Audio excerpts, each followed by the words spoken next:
Welcome to the Prodigal and the Priest podcast, a podcast about faith, sports, and two friends from different cultures. Here are your hosts, Joey Scansella and Father Paul Bechter.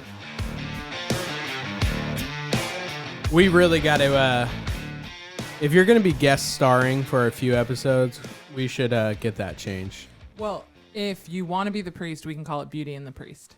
Beauty? I didn't just think about that. Me and Father Paul already talked about it previously. Beauty and the Priest? Mm-hmm. For me and him? No. Or you two were thinking about it? When it was us two, we were going to ditch you to make it competitive. No. So just so people know, I always wanted a podcast with Marcy and me. Do you want to tell the full story? Go ahead. So Joey always wanted to have a podcast with us. He bought equipment, kept saying we had to do it, and then we never did it. Obviously, you would have known about it. But then whenever this one happened, he literally came to me as a friend and was like, I'm nervous. Father Paul wants to do this podcast with me. And every podcast has a smart person and a dumb person. And so if I do a Father Paul, I'll be the dumb person. And then I was like, so if we would have done a podcast, he wanted me to be the dumb person. I never said that publicly. You just in put your heart. That is what you thought. Two and two together. You just... Well, we're going to show your worth today. We're going to answer some questions. That's you right. ready? Yes. You ready to start with I was Yep. teasing Marcy. There's like one for Father Paul here on the... It could have been for you. Yeah, it was definitely for me. Did you listen to the last episode? I haven't listened to last week's. Okay, well, Cooper Mahalski. Shout out. Shout out. He like tried to like question me on like philosophy, being like, here's a question, but make sure to ask Joey first. And I actually knew some answers, and he was like, that was pretty good. There you go. So you want to comment on the origin of Jesus's Y chromosome? Yes. So in Hebrew, Y chromosome is shalom. No, I don't. There you go. All right. Okay. We'll start with some easy ones. So, what would you pinpoint as the moment of your conversion? Ooh. Well, it's ongoing, metanoia, but I just watched it. Thank you. Father Dave Pavanka. All right. That's my other translation, conversion, metanoia. That's true. I think I pinpoint it to senior year, adoration, HSM retreat. It was Life Teen. It was called Quo Vadis, which means where are you going? So the whole retreat was about where are you going in life, and it was also my senior year last retreat. So you're crying. I'm crying. I'm in like, adoration. I'm like, this last time I want to see this disco ball. And shout out anybody who's been to our adoration nights. There's a disco ball. But I like to say I had known Jesus for a while. I'd known of Jesus. I had a lot of friends that were friends with Jesus, but I think he was just very distant. And I desperately wanted to be close to him, but had no idea how. And I had all this hopes in this like magic adoration that if I like stood a certain way or kneeled a certain way, my life would be changed. And I also desperately wanted to belong and fit in, right? These like normal desires that the Lord put on our hearts, to belong and to be known. Right. And so in high school, I made all these choices that I was like, oh, these people know me. I belong. I do all this cool stuff. Like, I'll fit in. Yeah. Partying's fun. And so it obviously wasn't working, and everything was coming to a crashing halt. Is that a phrase? Mm-hmm. With high school ending. And I was like, where do I belong and who am I? Because my identity was so wrapped up in that. And so Jesus clearly spoke to my heart, and he was like, where are you going? And then I just opened my eyes, and I was staring at adoration, and there was a big moment of like, this is truly Jesus in the Eucharist. It was a big moment of, you're here. You do want to be my friend. And so I graduated. I stayed home. All my friends went off to college, and I went to, I can't think of it, Northlake here in Coppell. And so between classes, instead of sitting around because I had no friends, I would come to adoration. And our adoration chapel, for those that don't go here, is like 2-tiered. There's like a room where you can make more noise, and then the room where you're quiet. Is that really the 2-tier? What's it for? I thought it was for like kids to talk. Oh, I didn't think so. There's just a weird door in a very small room. Thought it's because the restroom is over in that area. Because you make noise like flushing. Yeah, anyway. I would go in there and do my homework in that back room, and I was like, Jesus, you want to do homework with me? And I like wouldn't even pray. I would just do my homework, and then I slowly kept moving up rows whenever just to get closer to that And guy. eventually started praying. And eventually started praying. Yeah. Yeah, I mean, yeah. I would try. I told him, I'd be like, this is my attempt. I don't know what to say. I was trying to be honest authentic for the first time. Yeah. Which I forgot to give credit. This was anonymous asking, what is your guys' conversion story? So, Oh, good. Thanks, Anonymous. Thanks. Yeah. What about No yours? one wants to put, excuse me, many people, there's a few brave souls. Many people do not want to put their name, even just first name. So just FYI, people, it says name.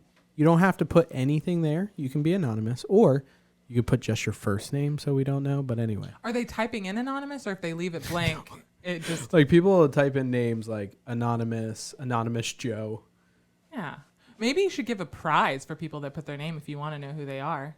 Joey will buy you whatever you want. Yep, definitely not true.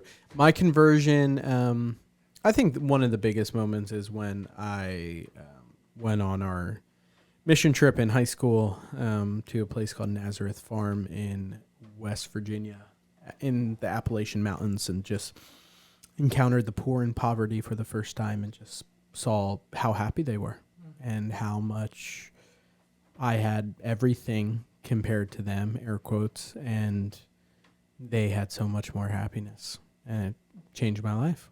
Changed my life forever. If I'm going to back up to a previous question that we asked me and Father Paul. Wait, this is a re-question? Re-question just for you. Oh, okay. If you weren't youth minister, communication person, what was like dream job? I mean, I went to school to be a teacher.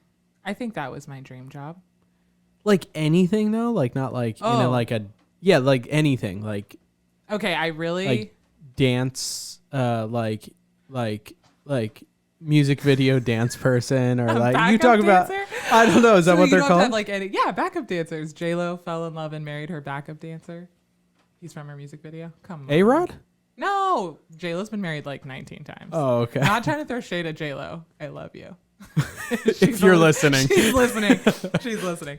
Okay, so you don't have to have like a talent for it. You just like, cause I don't. Yeah. Like what so did my y'all say? Yeah, mine was like a fireman.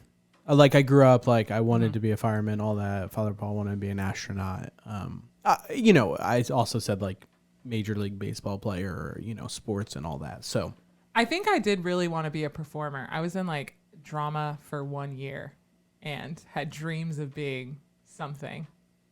That could have been cool. like, what is it? A performer and what? Like I don't know. narrow Well, I it didn't down. have talent, so I was like. But I you're talking could've- like Broadway? Yeah. Talking Oh, I like would have loved film? to do musical theater. I would have loved to do it. I couldn't sing well enough or dance well enough or act well enough, but I loved it. So you're almost there.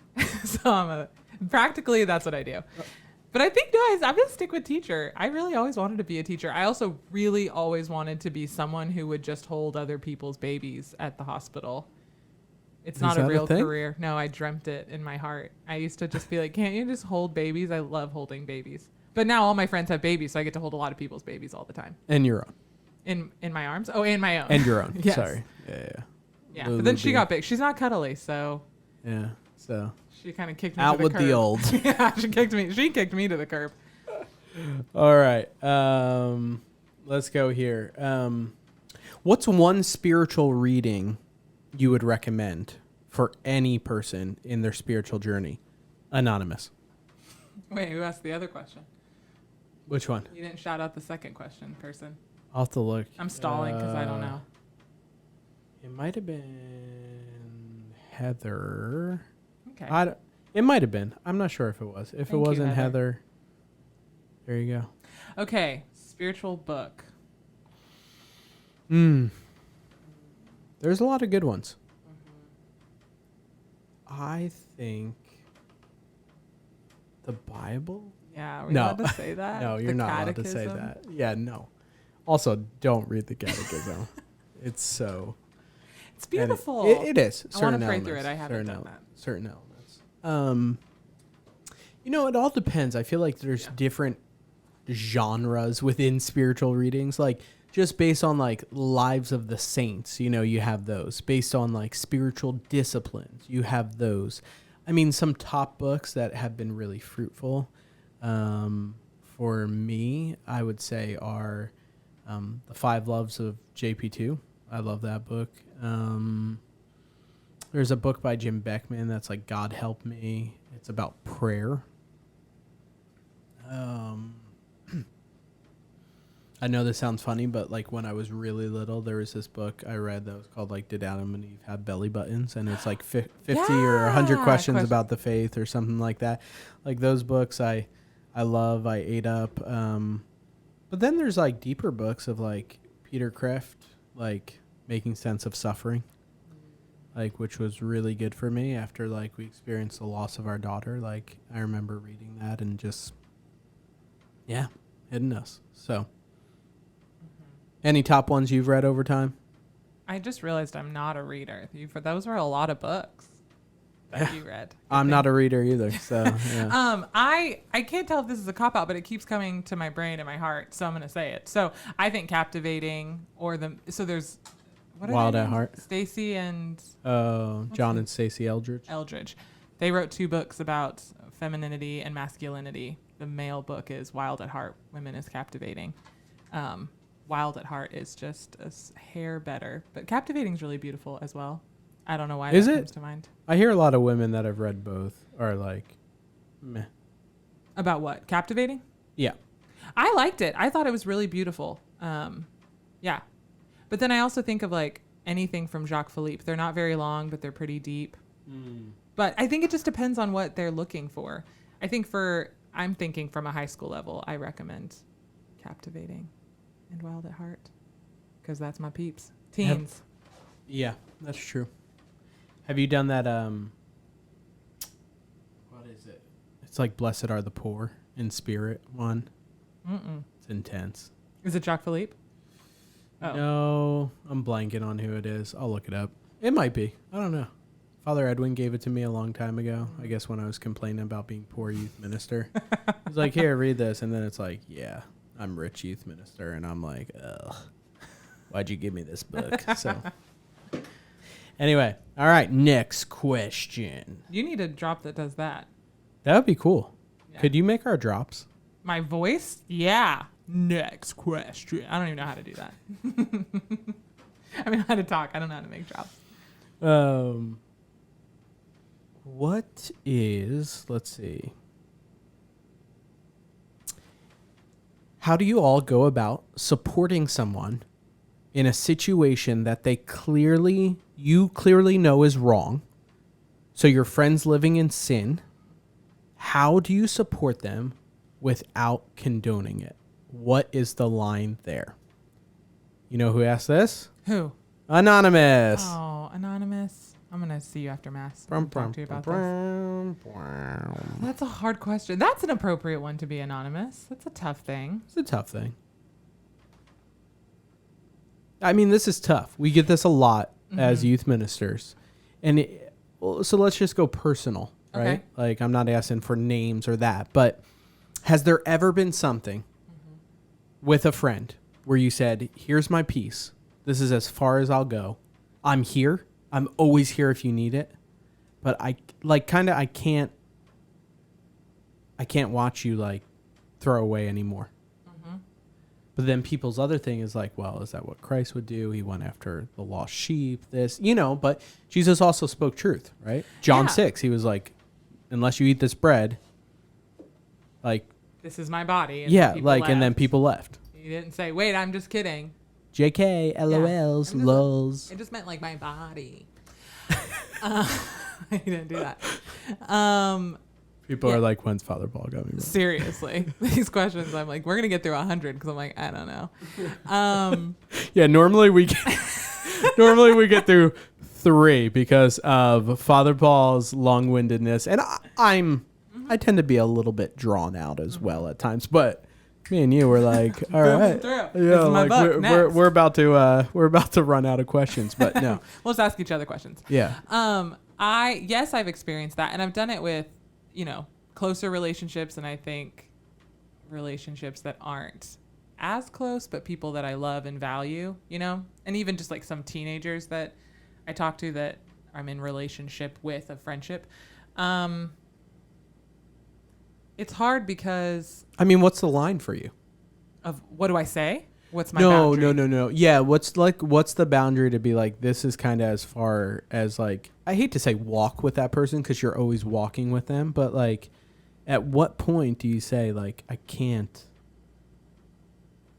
be their savior. I can't continue, you know? Yeah, I think it's like if the person is in friendship with me that I don't agree with what they're doing, and it's like, do they want me to celebrate what they're doing, or are they coming in relationship with me as like, I can't stop doing this and I'm looking for help. I want to stop. Not even if they want to help from me. Right. I think if it's just like, I'm living this lifestyle and I want you to celebrate it, that's my line. Where I love you, I want to be friends with you, I want the best for you. So do you think that word can really exist then? Because I feel like you have a lot of friends. I'm not saying I don't have a lot of friends, but you're more friendly than me. And nice, approachable, kind, whatever words you want to conjure up here. But you have people from like pre-conversion, post-conversion, church friends, non-church friends. Like, and I know people that you're like, oh, this is like one of my best friends, absolutely love her, you know, and you have no common denominator. Like, they don't believe what you believe. Like, how does that work?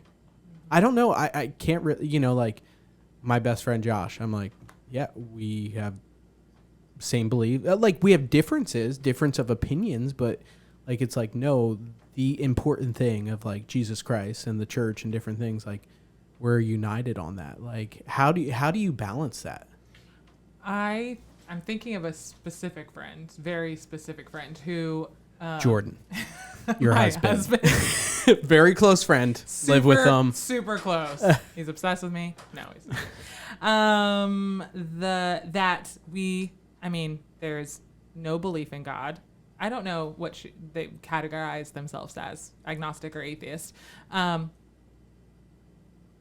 Has lived with her boyfriend for many years, and she's a good friend from high school. We don't see each other or talk every day or see each other a lot, but I do care very deeply for her, and I would consider her a good friend. And when we do see each other at things, it's at like bachelorette weekend getaways, you know, things where we're like extended conversations. And I think we have really beautiful conversations because she is open to what I say. She doesn't think that she doesn't make me feel stupid or dumb. Like, usually she can see the truth, beauty, and goodness in however I'm living. And she is just a very smart human and has a beautiful heart for art and literature. And so we have really great conversations that we can come to a common denominator. And even in the way that she's living her life with her live-in boyfriend and the way they are in relationship, it is not marriage, and she's not asking me, do I think it's right or wrong or anything of the sort. But as she talks about their relationship, I'm like, oh, if you would just know Jesus and get, like, I think there's just something that would just like explode in her of goodness. But do you think it gets complicated with our kids getting older? Those friendships? Or like, do you have any qualms being like, yeah, here's my good friend and her live-in boyfriend to Lucy? Yeah. This friend I'm thinking of particular doesn't live here. So but it does. Yeah. It gets tricky. It gets tricky before there's like an age of understanding. I feel like there would be a point that I could have conversations, or I hope to parent in a way that for Lucy, she understands that we the combos and are going to make decisions because we love and serve the Lord in our house this way. And this has been revealed to us, and we're in obedience to how God has revealed this truth to us. So I hope that when she looks out at those differences and those different relationships, that we can talk about that openly. Yeah. That they aren't. But that's something then again that Nikki and I talk about it all the time, is like, what's that line as well? At some point there's a line for us to be like, our number one thing is to get our kids to heaven. Mm-hmm. And if this compromises getting them to heaven, then we're going to have to say something as a family. Yeah. And I think, and I don't mean say something to that person necessarily, because they probably already know what I say because I'm a loudmouth. But, you know, like for the sake of our kids' salvation. Yes. And I think that changes our friendships too. I want Lucy to be around examples that are pursuing Jesus Christ with passion and fervor. And so Hence her really holy and godmother, Nikki. Godmother, Nikki. And Godfather. I want her to call you just the Godfather. That's my hope. I'm like trying to like play with names. I'm like, is she gonna call you Uncle Joey? You're not just Joey. Tio. No, and not Theo in Spanish. But I think I want her to call you the Godfather. It just like represents like a level of respect. Godfather. Yeah, I can't do it. I can't offer, you can't refuse. That's like every time you see her. But yeah, I think it changes friendships. Those are the people that I want to spend time with and be around and be in relationship with. Yeah. And once again, said it all last episode, say it this time, pray. Yeah. But like really, intercede for that person by name. Yes. Yes. Offer every masses. Day. Offer masses. Big things. Offer St. Michael the Archangel prayers, like novenas, whatever. Throw the whole kitchen sink at it. Whatever you got. Like, come on, people. Like our example is St. Monica. What was it? 39 years she prayed for her son. I can't. So sometimes your computer's dead. So it's true. But like sometimes I often think that we're like, well, I mean, I did pray for a while. Right. Like, okay, let that be living proof. This woman is a saint because of the fervor she prayed with for her child's conversion. And also she was probably a holy, like moral, upstanding person. But like, that's what she's known for. Right. And sometimes I'm like, yeah, I prayed about it for like a hot second, but it didn't come true. I'm preaching to the choir myself. Yeah. You know, like, it's like, have I prayed for those conversions? Have I prayed for those hearts to be opened and changed? And have I prayed, and you know this from living with my family, like, you know, I think my biggest thing with walking with people is being able to put out of the back of always me being ready to give the response, to be like, here's the answer. Said like, okay, shut up, listen. Just listen. Just listen. You don't have to give the answer, just listen. And I love that. We learned that in a training or something, at a staff something or other. Wow, that was profound. Yeah, somewhere someone told us. In Hebrew, it was. Shalom, shalom. What was I saying? Oh, that point of listening, just listening. How often are we thinking of the next thing we're going to say? And you were saying, like, what's the line for, you know, when are you going to be like, I can't save this person? Are you calling on the Holy Spirit in every conversation? I mean, if it's that desperate, I can't even remember the full question now, but if it's that hard of a situation, every conversation is so crucial. Are you calling on the Holy Spirit and being like, Lord, however you want to serve me, speak truth, convert this heart. Like, I will do it, but you have to do it through me because I'm powerless. Yeah. Pray. You want to end on a sports question? Yes. I watched sports last night in preparation for this. Did you? What did you watch? The Raiders versus the game. Who did they play? I watched it. The New Orleans Saints. The Saints. Yes. Where are the Raiders from? Oakland, California. Used to be. They moved. That was their new stadium. Salt Lake Las City. Las Vegas. This is our favorite game.